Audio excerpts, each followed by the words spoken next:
everyone, and welcome back to the Hero English Podcast. I'm Jordan, and I'm feeling very energetic today. And I'm Riley. That's great, Jordan, because today's topic is all about energy and effort. We're talking about sports and competition. Yes, this is such a useful topic, even if you're not a big sports fan. The vocabulary is perfect for talking about goals, fitness, and achievement in any part of life. Exactly. We have some great new words for you, like compete and athlete. And we'll be breaking down a fantastic hero phrase to give it your all. I love that phrase. It's so motivating. What else can our listeners expect today, Riley? We have an interesting dialogue about someone training for a race, some very useful vocabulary expansion, and some cultural insights into how people view competition. Awesome. So whether you play sports or just watch them, you're in the right place. Let's get started.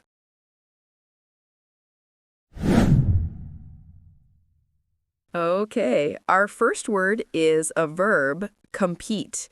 C-O-M-P-E-T-E. To compete means to try to win something by defeating others who are trying to do the same. So, like in the Olympics, athletes from different countries compete for medals. Perfect example. Or you could say our company has to compete with other companies for business. It's not just for sports. Okay, so I could say I often compete with my brother at video games. That's a very common learner mistake, but we usually say compete against a person. So I compete against my brother. You compete in a game or for a prize. Okay, compete against someone. Got it. What's next? Next is the noun athlete, A-T-H-L-E-T-E. An athlete is a person who is very good at sports, often professionally. Like Serena Williams in tennis or LeBron James in basketball. They are amazing athletes. Exactly. You could also use it more generally, like the local marathon attracts thousands of athletes every year. Another example is he has the natural ability of a true athlete. My friend is very good at running. She is a great athletic. Almost. Athletic is the adjective, so you'd say she is a great athlete, which is the noun, or she is very athletic using the adjective. Both are great. Right. Athlete, the person, athletic, the description. That makes sense. Our last word is achievement. A-C-H-I-E-V-E-M-E-N-T. An achievement is something good that you have done successfully, usually through hard work. So winning a championship is a huge achievement for a team. But can it be something small and personal? Absolutely. Finishing your first 5-kilometer race is a wonderful achievement. Even learning a difficult new skill in English is an achievement. For example, getting a promotion at work was a proud achievement for her. Okay, so passing my exam was a big achieve. Careful with the word form. Achieve is the verb. The noun is achievement. So you'd say, passing my exam was a big achievement. You have to add that meant at the end. Achievement. Okay, I'll remember that. Thanks, Riley.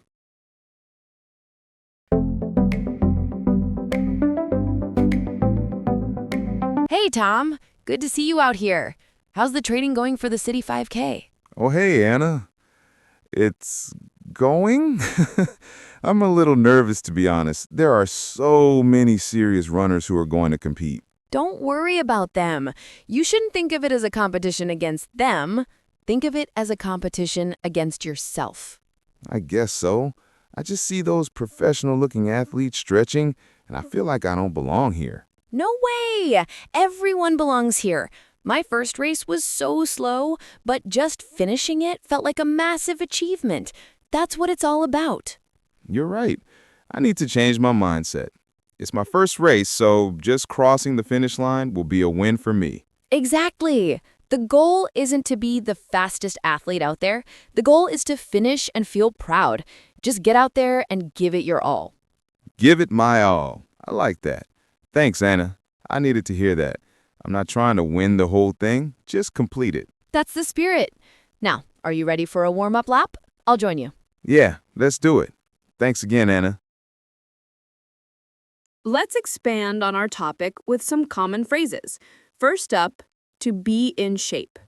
Oh, I think I know this one. It means to be physically fit, right? Exactly. If you are in shape, you are strong and healthy.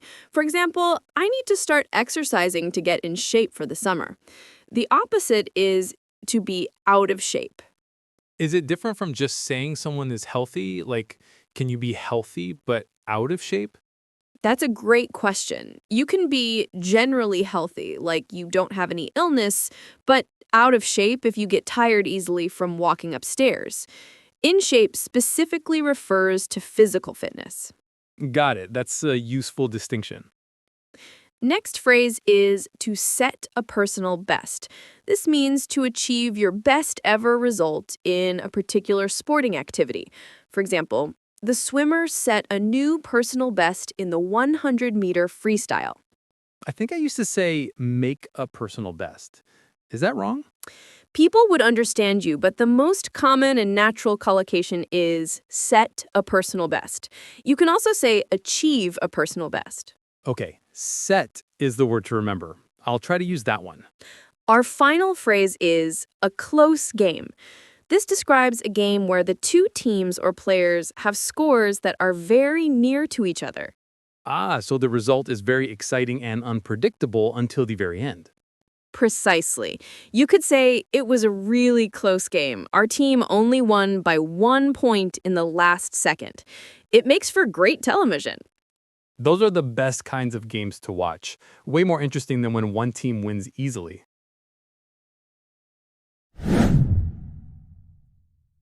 All right, it's time for our hero phrase. Today's phrase is an amazing one, to give it your all. It means to use all your energy and effort to do something. You're not holding anything back. You heard Anna tell Tom to give it his all in the race. It's super motivating. Let's look at a few variations.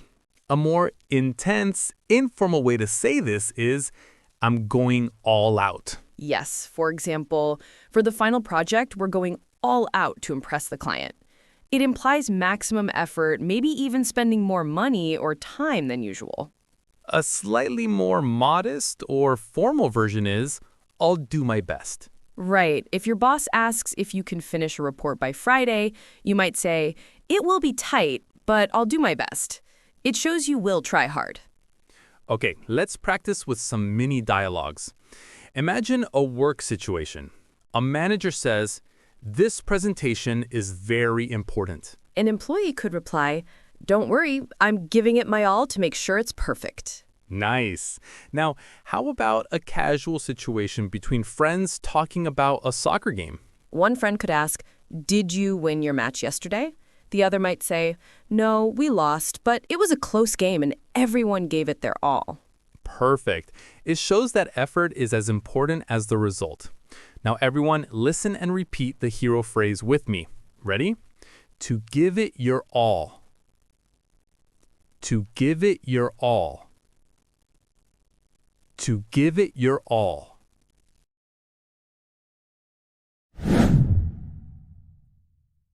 You know, Riley, when I listen to the dialogue at normal speed, my brain is working so hard to catch every word. Sometimes I miss the overall feeling of the conversation. That's a completely normal experience, Jordan. It's why listening to a slower version is so powerful. It gives your brain a chance to relax and notice different things. Like, what kind of things? You can focus on the music of the language. For example, listen to how Tom's intonation goes up when he says he's nervous, and notice the calm, steady rhythm in Anna's voice when she encourages him. Ah, so we're listening for emotion and not just words. Exactly. It also helps you hear how words link together. We invite all of you listening to try shadowing. That means repeating each line right after you hear it. The pauses are there to help you. Ready? Let's listen.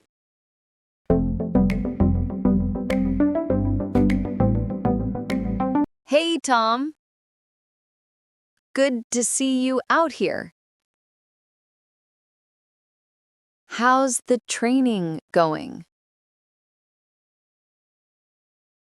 For the city 5K. Oh, hey, Anna. It's going. I'm a little nervous, to be honest.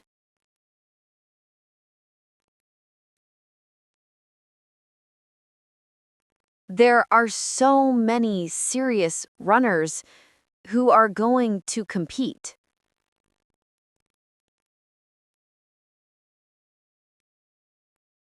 Don't worry about them. You shouldn't think of it as a competition against them.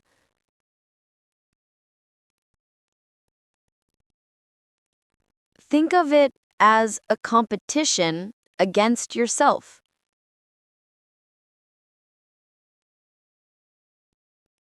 I guess so.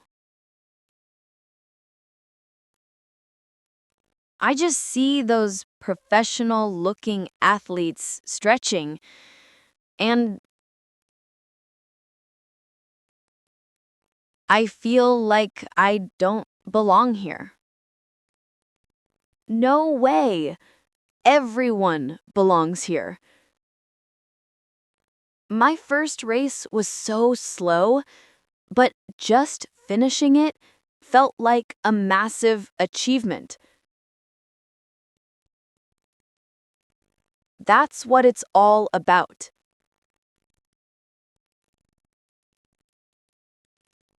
You're right. I need to change my mindset. It's my first race, so just crossing the finish line will be a win for me. Exactly. The goal isn't to be the fastest athlete out there.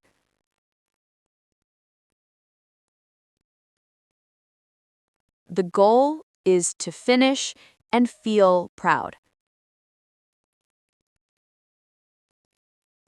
Just get out there and give it your all.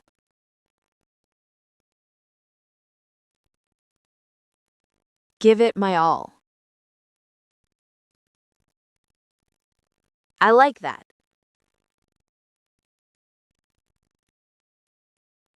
Thanks, Anna.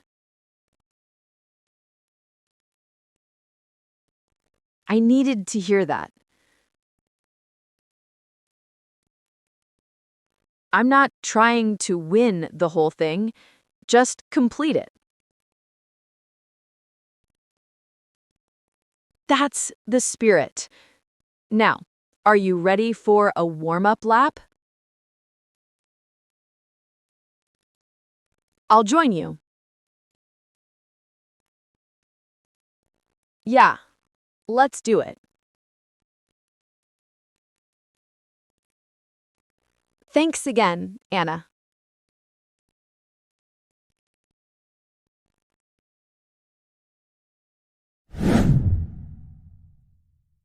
Riley, in our dialogue, Anna was very encouraging about personal achievement over winning. Is that a common attitude towards competition in Western cultures? That's a great question. I'd say both are very important. On one hand, there's a huge emphasis on winning. School sports, professional leagues, even business, it's all very competitive. The idea is that competition pushes everyone to be better. So, winning is definitely the main goal in most situations. In formal competitions, yes. But in personal fitness and amateur sports, like the 5K in our dialogue, there's a very strong culture of personal achievement. It's about you versus you. That's why phrases like set a personal best are so common. That's interesting. I remember when I first moved to the US, I was invited to play a friendly game of basketball. I thought it would be relaxed, but it was so intense. Everyone was giving it their all. It was a bit of a shock. I can imagine. That's very typical. Even friendly games can get competitive because people enjoy the challenge. It reminds me of a team building event at an old job. We had to build a tower out of spaghetti. My team got so serious about it, drawing plans and everything. We really wanted to win the prize, which was just a $5 coffee card. For a coffee card. That's hilarious. So the spirit of competition is pretty strong, even in non-sport situations. Definitely. In many Asian cultures, there can be a greater emphasis on group harmony. So being overly competitive might sometimes be seen as disruptive. But in the US or the UK, it's often seen as a positive trait, a sign of passion and drive.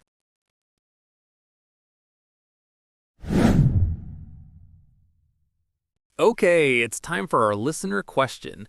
This one comes from Li Wei in Guangzhou.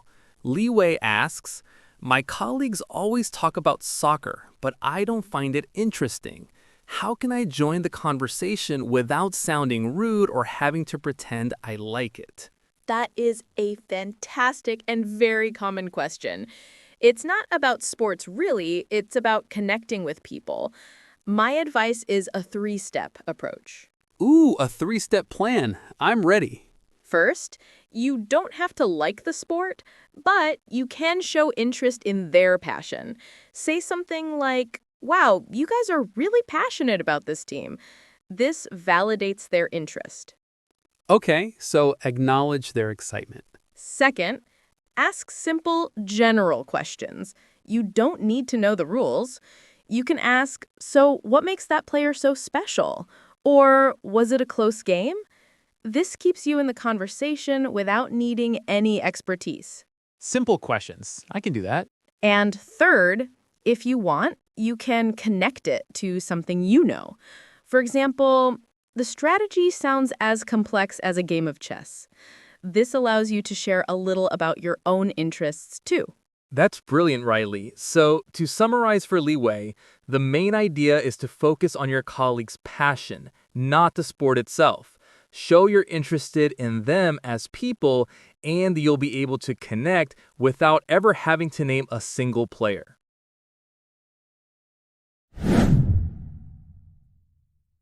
All right, Jordan, it's quiz time. Are you ready to test your knowledge from today's episode? I was born ready. Let's do it. Question 1.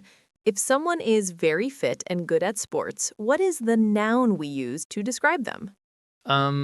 Is it athletic? So close. That's the adjective. The noun for the person is an athlete. Ah, athlete. I knew that. I get those mixed up. Okay, next question. Question 2. True or false? If a game was a close game, it means that not many people came to watch it. That is definitely false. A close game means the score was very tight and exciting. Correct. Excellent. Final question. Complete our hero phrase. To it your all. To give it your all. You got it. 2 out of 3 isn't bad. Now it's your turn, listeners. Answer the questions out loud. How did you do?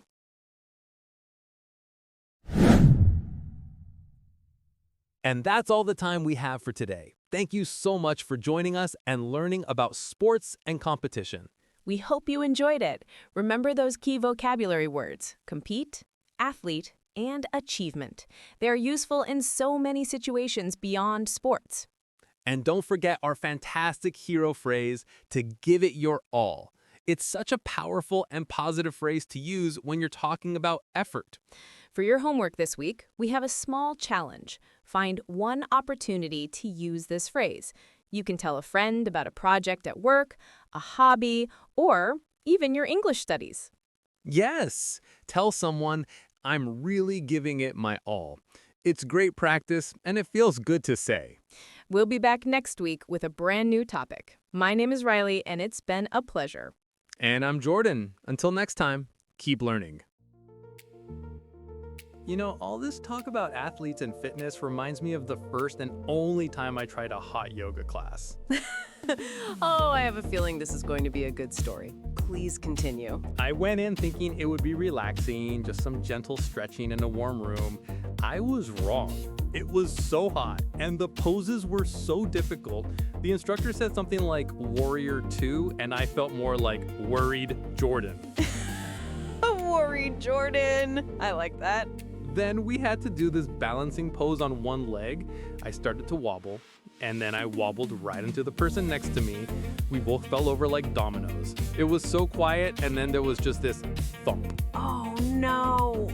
What did you do? I was so embarrassed. I just apologized, and then for the rest of the class, I lay on my mat in what I hoped looked like a very deep spiritual resting pose. I barely moved a muscle. So you gave doing absolutely nothing your all. That's a true achievement in its own right, Jordan. A true achievement. Exactly. I mastered the art of active resting.